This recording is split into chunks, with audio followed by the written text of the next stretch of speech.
Now we start Standard 7, which is World War II and the Cold War. We'll start with 7.1, which is isolationism to war. And that's where we go from being isolationist, not being involved in world affairs, to getting into World War II.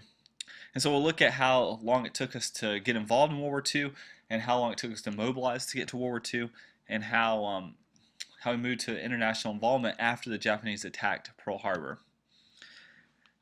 As the United States was entering the Great Depression during the 20s and during the Great Depression during the 1930s, the totalitarian regimes of Europe and Japan were threatening world peace. That included Benito Mussolini in Italy, Adolf Hitler in Germany, Hideki Tojo in Japan, and Joseph Stalin in the Soviet Union. Hitler and Mussolini both came to power legally. They were elected and chosen to lead their nations. That's sometimes thought of as a misconception that Hitler seized power. In reality, the people elected him because of all the problems that were happening in Germany as a result of World War I and the Treaty of Versailles. Hitler used the long-standing fear and prejudice against the Jews as the source of all of Germany's problems, and he blamed the Jews for everything that was wrong in Germany. And so Hitler's going to justify a lot of his aggressive military actions to say that he was correcting some of the problems of the Versailles Treaty, like we talked about in Standard 6. And what happened was the European powers acquiesced, and they just tried to appease him. One way that Hitler stayed popular was through using propaganda to try to unite the Germans to his cause, which was extreme nationalism, anti-Semitism, and aggression. And see, there are some examples of that below. One is a picture of a Jewish person associating a Jewish person with communism, and the other is a picture of kids stacking money because the money was virtually worthless for a while. And so that kind of goes back to talking about how Germany had so many economic problems in the 1920s and how they had hyperinflation. One of the really interesting statistics is in 1921, or sorry, actually going back to the war, $1 was equal to 4 German marks. By 1923, $1 was equal to 4.2 trillion German marks, which shows just how much inflation happened in Germany. In the United States, though, they were dealing with the Great Depression and really unwilling and unprepared to become involved in events overseas. And because of the anti-war feelings and the disillusionment following World War I, Congress had passed a series of neutrality acts designed to prevent war. What these neutrality acts did, and this is really important to understand, is they prevented the sale of any weapons or lending any money to any country that was involved in any military action. It's really going to tie Franklin Roosevelt's hands when World War II starts. And so that's going to reestablish the policy of isolationism. And so as these countries are becoming aggressive in Europe, really the United States can't do anything about it. And going back, remembering World War I was a very horrific war. The United States and England and France remembered a lot of the horrors that came about World War I, and so really tried to stay out of starting another war. And that's what led to the policy of appeasement, why they just kind of went along with whatever Hitler wanted. World War II is really thought to have started in 1931 when the Japanese invaded Manchuria, which is in China. What they wanted was they wanted to create a sphere of economic domination for themselves, which is kind of similar to what all the European countries had done 30 years before that.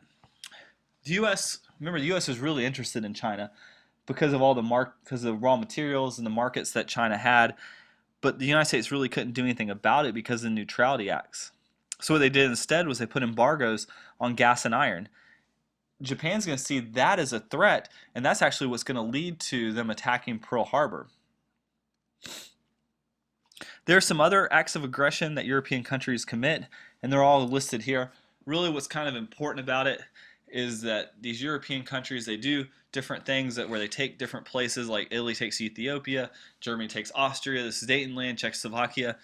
And really what the European countries and the United States do is sit back and let them take it, because they don't want to get involved in another war.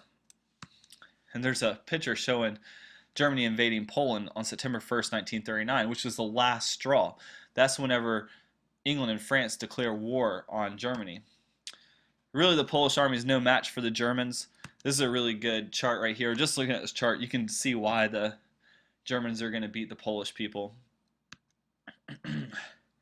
The German war strategy was called Blitzkrieg. That means lightning war. They had really took advantage of the advances in military technology that had happened since World War I. They had fast tanks, powerful aircraft, and so they took the enemy by surprise. Then they crushed the opposition with force. This goes against like the previous strategy, which was like trench warfare. They did a lot of surprise attacks. They really like won easy battles at the beginning. The French were defeated very, very quickly. And then Germany's going to turn its attention to Britain. And since Britain is an island, the Battle of Britain is mainly fought through the air. And that's where the German Air Force goes against the British Air Force. And the British end up winning. And part of the reason is because of the invention of radar. Here's some pictures, early pictures of World War II. You can see the first one's a collage of pictures in the Battle of France and how the Germans kind of took control, and there's Hitler in Paris. And the other is the Battle of Britain. That shows a military aircraft dropping bombs, which is really what the Battle of Britain was like. Really, the United States could do little to help Europe because of the Neutrality Acts. FDR wanted to. In fact, him and Winston Churchill are actually cousins, but he can't get involved because the Neutrality Acts would not let the U.S. trade with any country that was at war. They're going to find a way around it, though. They're going to have two policies that are really, really important for you to understand that will definitely be tested on. One is called the cash and carry, and it's exactly what it sounds like. Nations have to have money for what they want and the ability to have it shipped from the United States to their country. So they have to pay cash and then carry it back themselves. This is not a policy that nations fighting Germany would be able to continue for long once the war began, because they wouldn't have cash readily available, and they also wouldn't have ships to be able to transport the goods. So eventually what happens is a policy called Lend-Lease. And that kind of goes along with the destroyers for bases. What Lend-Lease is that the United States is going to lend or lease the supplies that were needed, and they were going to provide it on credit. And then later they would pay it back. Sometimes they'd pay it back. These European countries would pay it back in the form of giving the U.S. a military base in the Pacific.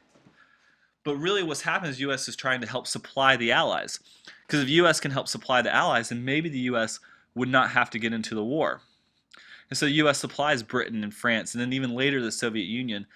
And the U.S. starts preparing for war. Domestically, what happens is as soon as the United States starts buying or making all those goods, the Great Depression is instantly over because of all the people getting jobs. These are two really good political cartoons about from Dr. Seuss that shows why neutrality was such a bad idea. And if you look at him, you'll see like his point that the U.S. isn't really going to be able to help win the war by just shipping goods, and that something has to be done about these aggressive dictators. Even before the U.S. got into the war, FDR and Winston Churchill signed the Atlantic Charter, which is a joint declaration of war aims, showing that the U.S. is committed to opposing German and Japanese aggression. So some of the key things in it were collective security, disarmament, self-determination, economic cooperation, freedom of the seas.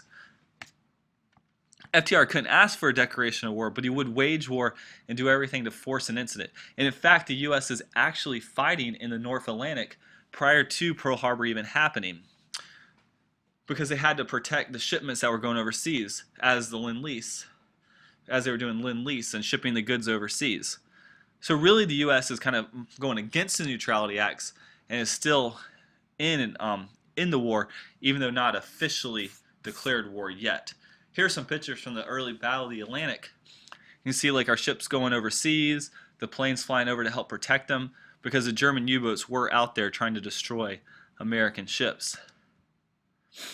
The Japanese attack on Pearl Harbor happened on December 7, 1941, and when that happened, the United States had to officially abandon its policy of isolationism. The United States was attacked, so they had to go to war against Japan. Once the U.S. declared war on Japan, Germany declared war on the U.S., and the United States was officially at war with Germany and its allies, Japan and Italy. And there are some pictures from the battle or from the attack at Pearl Harbor. That concludes the Standard 7.1 video. If you haven't already, please go and turn in your notes guide and turn in your quiz. Thank you.